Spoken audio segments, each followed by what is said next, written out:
অবস্থাটা।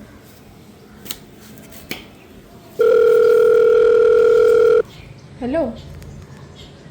গোলাপটা পছন্দ হয়েছে তো ম্যাডাম? হ্যাঁ রে, খুব পছন্দ হয়েছে। ওই শোন না, বলছি নেক্সট ইয়ার আমাকে একটা রোজের বুকে গিফট করবি। আচ্ছা, করব। হুম, সত্যি? হ্যাঁ, সত্যি। হ্যালো, হঠাৎ ফোন করলি? জানিস তো আজকে রোজ ডে, তাই ভাবলাম তোকে একটা ফোন করি। আসলে তোকে আমার থ্যাংক ইউ বলার ছিল। Thank you? কিন্তু কেন? মনে আছে, আজ থেকে 1 বছর আগে ঠিক এই রোজ ডের দিনেই আমি তোর কাছ থেকে একগুচ্ছ গোলাপ চেয়েছিলাম। হ্যাঁ, মনে আছে। হুম,